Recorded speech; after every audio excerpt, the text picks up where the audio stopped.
Madame, Monsieur, bonsoir. Merci de votre fidélité. Tout juste 19h sur Al-Oula, c'est l'heure du journal. Voici les principaux titres.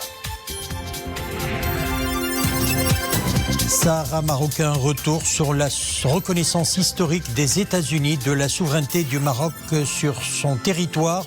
Une décision qui prend un effet immédiat par la proclamation présidentielle de Donald Trump. À Casablanca, nous irons à la découverte d'un lieu de mémoire unique en son genre, le musée juif créé en 1997. Il demeure le symbole du vivre ensemble légendaire de deux communautés, les Marocains de confession juive et musulmane. 800 millions de dollars, nouveau montant alloué par la Banque mondiale au Maroc pour promouvoir un certain nombre de secteurs. La protection sociale, le programme Génération Green et la proclamation, ou plutôt la programmation et la modernisation du transport urbain. Visite au Maroc de la délégation américano-israélienne de haut niveau. La délégation s'est rendue au mausolée Mohammed V à Rabat, où elle s'est recueillie sur les tombes de feu Sa Majesté Mohammed V et feu Sa Majesté Hassan II. La délégation est conduite par le conseiller principal du président américain Donald Trump, Jared Kushner, et le conseiller à la sécurité nationale d'Israël, Meir Ben Shabbat, après avoir déposé une gerbe de fleurs sur les tombes des regrettés souverains. Le conseiller principal du président américain et le conseiller à la sécurité nationale d'Israël ont signé le livre d'or du mausolée.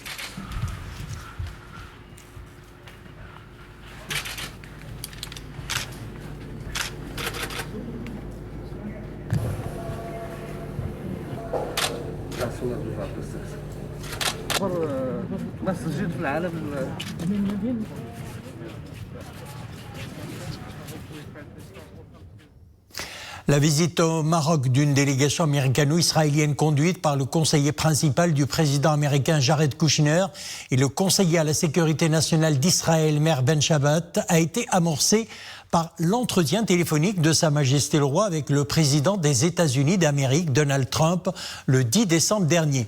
Entretien au cours duquel le chef de l'exécutif américain a annoncé la décision historique des États-Unis de reconnaître la marocanité pleine et entière du Royaume du Maroc sur son Sahara. Le 4 décembre 2020, le président Trump a signé une proclamation présidentielle avec tout ce que cet acte solennel comporte comme force juridique et politique indéniable et à effet immédiat. Nisrine Aouzlar. La décision américaine se veut un tournant majeur et historique dans les relations séculaires des deux pays. Il s'agit là de l'aboutissement d'intenses concertations entre les deux chefs d'État depuis plusieurs années. La proclamation du président des États-Unis s'inscrit dans le cadre d'une décision souveraine avec une force juridique inébranlable, quelle que soit d'ailleurs la tendance politique de l'occupant de la Maison-Blanche, dont le premier acte fondateur fut la reconnaissance par le sultan Mohammed III des États-Unis d'Amérique en 1777. Depuis lors, les deux nations se sont toujours retrouvées du même côté de l'histoire lorsqu'il s'agissait de sécuriser le commerce international et maritime, de barrer la route au nazisme lors de la Deuxième Guerre mondiale, durant laquelle le Maroc sous protectorat avait protégé sa communauté juive. L'alliance entre le Maroc et les États-Unis s'est également distinguée durant la guerre froide, où le Maroc avait fait le choix de la liberté. S'agissant des enjeux stratégiques récents, le Maroc et les États-Unis luttent de concert contre le fléau du terrorisme et de l'extrémisme violent. Et les échanges et les liens entre les deux États continuent de gagner en diversification et en profondeur. En témoigne l'ouverture prochaine d'un consulat américain à Dakhla. Cela démontre également toute la fiabilité du Maroc comme étant un partenaire de confiance auprès de la communauté internationale et à leur tête les États-Unis, première puissance internationale. Rabat et Washington s'inscrivent désormais dans la perspective post-décembre 2020. Ils sont appelés à capitaliser sur cet élan pour œuvrer ensemble à conjurer les synergies afin de trouver une issue à la question palestinienne également. Aujourd'hui, la visite au Maroc d'une délégation américano-israélienne s'inscrit dans le cadre de la mise en œuvre de la paix et de la stabilité, pour ce qui est du volet relatif au processus de paix israélo-palestinien. Cela se fera dans le cadre d'une démarche diplomatique qui s'appuie sur 3 principes fondamentaux. Une solution fondée sur 2 États vivant côte à côte dans la paix et la sécurité.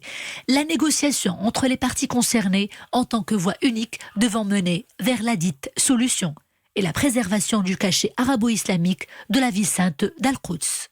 Au regard au rôle historique que le Maroc a toujours joué dans le rapprochement des peuples de la région et dans la promotion de la paix et de la stabilité au Moyen-Orient, et compte tenu des liens spéciaux qui unissent la communauté juive d'origine marocaine, y compris en Israël, à la présence de Sa Majesté le Roi, le souverain a informé le président américain que le Maroc entend d'abord le rétablissement des contacts officiels entre les 2 pays comme opportunité pour le lancement de divers chantiers dans le cadre de la coopération bilatérale. Reprendre les contacts officiels avec les vis-à-vis et les relations diplomatiques dans les meilleurs délais. Promouvoir des relations innovantes dans les domaines économiques et technologiques. Il s'agit également d'œuvrer à la réouverture des bureaux de liaison dans les 2 pays, comme cela fut le cas antérieurement et pendant plusieurs années, jusqu'en 2002. Il est considéré comme le seul musée dans la région du monde arabe. Créé en 1997, le musée du judaïsme de Casablanca est unique en son genre, consacré à la religion, aux traditions et à la vie quotidienne des Juifs du Maroc. Il témoigne de l'exception marocaine et de sa richesse dans toutes ses composantes. Le reportage est signé Sarah Katier, Nawel Mehdoub, Achour Ben Messoud. Cette bijouterie était implantée au cœur de la Médina de Fès au début du XXe siècle. Avec tous ses bijoux et ses outils et tous ces détails, elle trône actuellement au musée du judaïsme marocain à Casablanca pour raconter une mémoire collective judéo-marocaine. Créé en 1997, le musée est géré par la Fondation du patrimoine culturel judéo-marocain et il est le seul musée juif dans le monde arabe. Le musée où vous êtes accueillis par l'extrait de la Constitution en arabe, en hébreu, en anglais et en français. Exceptionnel, historique et culturel, le musée abrite des objets issus de l'artisanat et de l'art judéo-marocain, une des composantes de la culture marocaine. Aucun pays arabe, aucun pays musulman n'a fait l'effort de préserver son héritage qui fait partie de son identité. Le Maroc est considéré le seul pays arabo-musulman, amazigh bien sûr, qui a pris l'initiative déjà en 1997 pour préserver cette identité, cette mémoire juive du Maroc à travers la création de ce musée. Donc au musée, on expose une collection ethnographique, mais spécialement ce qu'on appelle dans le langage des musées juifs dans le monde, on l'appelle la judaïka. Nous, on n'expose pas n'importe quelle judaïka. Nous, on tient vraiment à notre marocanité. On expose la judaïka marocaine. Le musée du judaïsme marocain est conçu pour collecter et exposer tout objet ethnographique ou artistique pouvant évoquer l'histoire, les traditions et la vie quotidienne des Juifs marocains. Notre musée est une plateforme et en même temps une courroie de transmission. Comme vous le savez, ce musée, il a pas que le volet muséal, mais c'est un matériel de pédagogie pour les jeunes. Et c'est pour ça que nous invitons des jeunes de tous les âges, ça va du collège jusqu'aux universités, pour leur faire voir comment ont vécu les Juifs du Maroc. Le musée du judaïsme au Maroc met en lumière la cohabitation millénaire entre communautés juives et musulmanes au Maroc, terre de paix et de tolérance.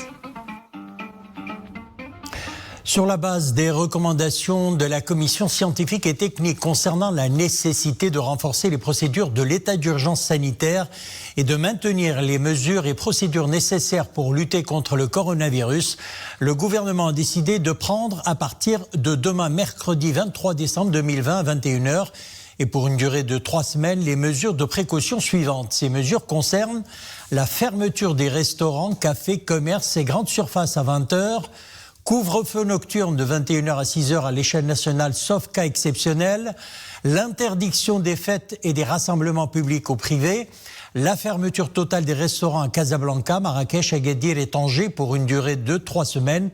Toutes les mesures de précaution annoncées précédemment seront donc maintenues.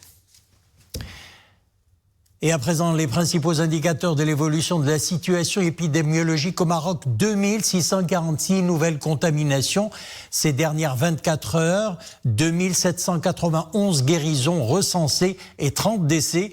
Le taux de létalité s'établit ainsi à 1,7%. Pour ce qui est des cas sévères ou critiques recensés dans les différents établissements hospitaliers, il s'élève à 1039, 187 nouveaux cas de plus ces dernières 24 heures. 81 sont sous intubation et 698 sont sous ventilation non invasive. Sachez aussi que le taux de reproduction R0 de la Covid-19 affiche une légère amélioration continue et se stabilise à 0,93 dimanche dernier, présentant le bilan bimensuel relatif à la situation épidémiologique. Le chef de la division des maladies transmissibles à la direction de l'épidémiologie et de lutte contre les maladies au ministère de la Santé souligne que la courbe épidémiologique hebdomadaire a évolué en baisse de 12,2% jusqu'au 20 décembre et que la courbe de décès a enregistré également une baisse de 12,1% au cours des 2 dernières semaines. Et en parlant toujours de Covid-19, la nouvelle souche du coronavirus continue d'alimenter les inquiétudes. La Grande-Bretagne en particulier, où la variante récemment détectée continue de circuler activement, mais l'OMS se veut plutôt rassurante. La mutation ne rend pas le virus plus virulent et plus mortel. Pendant ce temps, les mesures restrictives se renforcent pour contrôler les frontières entre les États membres de l'Union européenne à seulement une semaine du lancement de la campagne de vaccination. Le point de la situation dans ce sujet, signé Iman Ablo. Une contagiosité plus élevée, mais elle n'est pas hors de contrôle. La nouvelle variante du coronavirus n'est pas aussi virulente, mais continue de circuler activement. Les autorités britanniques ne baissent pas la garde. Le taux de reproduction du virus est beaucoup plus élevé que 1,5 à différents moments de cette pandémie.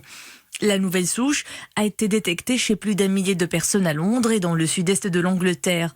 Elle contient 23 mutations, un nombre inhabituellement grand étant associé au changement dans la protéine que fabrique le virus et qui lui sert à pénétrer les cellules humaines. Les dernières données révèlent que la nouvelle variante serait extrêmement facile à transmettre, surtout chez les populations jeunes, puisque la moyenne des personnes atteintes par cette souche est âgée de 41 ans. Les experts britanniques tempèrent pourtant, car à ce stade, on ignore si la mutation est plus agressive. En revanche, ce qui est sûr, c'est qu'il n'a pas d'impact sur les vaccins qui restent tout aussi efficaces. Les 3 vaccins les plus avancés développent en effet une réponse immunitaire contre la protéine du virus mutant. La nouvelle souche montre également que le virus continue de s'adapter à mesure qu'il infecte de plus en plus de personnes. De l'avis des biologistes, cela nous mettrait dans une position similaire à celle de la grippe, où les vaccins doivent être régulièrement mis à jour. Pour l'heure, la liste des pays ayant décidé de suspendre les arrivées de voyageurs en provenance du Royaume-Uni ne cesse de s'allonger. Les restrictions s'étendent parfois à d'autres pays où la nouvelle souche a été détectée, comme l'Afrique du Sud et le Danemark. De son côté, l'Union européenne tente d'harmoniser les mesures mises en place par ses États membres pour empêcher la variante de se propager, au moment où plusieurs pays prévoient de commencer à vacciner dès dimanche prochain. L'objectif est de rouvrir les frontières de manière coordonnée. Un calendrier est déjà fixé pour les campagnes de vaccination. Elles seront lancées dès le 27 décembre. 800 millions de dollars, c'est le montant alloué par la Banque mondiale au Maroc. 3 conventions ont été signées par le ministre de l'économie, des finances et de la réforme de l'administration, Mohamed Ben Chaboun, et le directeur des opérations de la Banque mondiale pour le Maghreb, Jesco Anstel. Ces conventions portent sur la protection sociale, le programme Génération Green et la programmation et la modernisation du transport urbain. Les développements, Khadija Zarwal, Nissel Hamdaoui. 3 conventions signées avec le groupe Banque mondiale pour financer 3 projets porteurs. Le premier intervient comme une réponse urgente à même de garantir une protection sociale aux citoyens dans ce contexte exceptionnel de pandémie. 400 millions de dollars seront injectés pour la réalisation de ce projet. C'est un projet d'urgence de protection sociale qui va soutenir le programme Tadamon, qui était le plus important programme de transfert aux ménages qui ne sont pas couverts pour la sécurité sociale formelle. Aussi, une enveloppe budgétaire de 150 millions de dollars sera allouée à l'appui du secteur du transport urbain pour une meilleure mobilité locale. Ce projet vise également à promouvoir l'investissement en matière d'infrastructures routières. On doit avoir des investissements et aussi des institutions qui gèrent la mobilité urbaine dans une manière que les personnes peuvent se mobiliser, peuvent utiliser ce transport pour se déplacer dans une manière efficace et aussi très sécure. La 3e convention porte sur le programme Génération Green. Toute une vision stratégique pour la promotion du secteur agricole à travers l'intégration des jeunes du milieu rural dans le tissu économique. 250 millions de dollars seront débloqués à cet effet. Ces 3 conventions rentrent dans le cadre d'une vision globale, d'une programmation qui a été établie sur 5 ans avec le groupe Banque mondiale. Et nous sommes en train de dérouler cela conformément à ce qui a été initialement programmé. L'ensemble de ces programmes que soutient le groupe Banque mondiale a pour objectif d'améliorer la situation sociale et économique d'une large tranche de la société marocaine. La Confédération générale des entreprises du Maroc et l'Institut marocain de normalisation Imanor ont conclu une convention de partenariat pour promouvoir le label Tahsin auprès des entreprises marocaines, notamment les TPME, les très petites et moyennes entreprises. Les développements, Leila Asli et Nissina Ozdar. À l'ère de la pandémie, les entreprises marocaines n'ont d'autre choix que de vivre avec le Covid pour que la machine économique ne cesse de tourner. Des dispositifs sanitaires conformes et efficaces ont été déployés afin de protéger la santé de tous. La promotion de ce label aujourd'hui vient garantir une sécurité maximale aux salariés et permettre une relance économique sereine et sûre. L'adoption du label Tahsin, qui intègre la totalité des dispositions du protocole conjoint, contribuera certainement à assurer une activité économique dans des conditions sanitaires très satisfaisantes et optimales. Le référentiel du label Tahsin détaille toutes les mesures et les actions à implémenter afin d'assurer la continuité des activités industrielles et des services, et cela dans les meilleures conditions sanitaires. L'objectif est également de consolider la confiance des partenaires et des autorités vis-à-vis des entreprises. L'objectif aujourd'hui, c'est de signer un cadre de partenariat, une convention avec la CGM pour la promotion d'un label, le label Tahsin, qui vise à aider l'entreprise à maîtriser les aspects sanitaires liés à ses activités et surtout d'assurer la continuité de ces activités dans des conditions sanitaires maîtrisées, parce que la plupart des entreprises ont leur système de management, ont leur activité, leur manière de travailler. Donc le référentiel a été conçu de manière à être intégré sans difficulté, sans problème. Le label Tahsin reprend les bonnes pratiques internationales de manière à permettre à l'entreprise de gérer ses activités avec plus de garanties. L'idée est également d'intégrer les conditions sanitaires dans celles du management global. Et en cette période de l'année, les criquets ressurgissent un peu partout sur nos terres agricoles. Insectes ravageurs, ils causent d'innombrables dégâts dans les cultures. Les agriculteurs qui sont les premiers à en pâtir. Pour leur venir en aide et limiter les dégâts, le Centre national de lutte anti-acridienne veille au grain. Haj Btamek et Mounia Marouche. C'est pendant la période de la sécheresse qu'il fait son grand retour. Le criquet pèlerin est l'ennemi le plus redouté pour les agriculteurs. C'est pour repousser et surveiller cet insecte ravageur que ce Centre national de lutte contre anti-acridienne de Ait Melloul a vu le jour. Comme vous le savez, les criquets peuvent représenter un énorme danger pour les denrées alimentaires. C'est pour cela que le centre veille au grain. Nous restons vigilants pour éviter que ces insectes n'envahissent les terres agricoles. ودونك تيتكلف كذلك بتنظيم عمليات التدخل والمكافحه على الصعيد الوطني. ميليس دي كوما اكسان كافو. La situation chez vous? Suivre l'évolution des différentes espèces acridiennes sur l'ensemble du territoire national et surtout s'informer régulièrement sur l'évolution du criquet pèlerin à travers l'ensemble de son aire d'invasion. توفر المركز على أزيد من 120 مركبة رباعية الدفع مخصصة لعملية المسح. Le centre dispose de 120 SUV spécialement dédiés aux opérations de suivi et de traitement par les pesticides. Nous faisons le suivi des dernières technologies pour lutter contre les envahissements des sauterelles. Nous assistons régulièrement à des séminaires nationaux et internationaux pour rester à l'affût des nouveautés. Un petit essaim mange la même quantité de nourriture en un jour qu'environ 35 000 personnes, alors qu'un insecte adulte est capable de consommer une quantité de nourriture égale à son propre poids. Pour clore notre édition, ce rendez-vous inhabituel hier soir dans le ciel, Jupiter et Saturne, les deux plus grosses planètes du système solaire, se sont rapprochées au maximum lors d'une grande conjonction. Les deux géantes gazeuses sont apparues dans le même champ de vision d'un instrument d'observation, donnant l'impression de se frôler alors qu'elles se situent en réalité à plusieurs centaines de millions de kilomètres l'une de l'autre.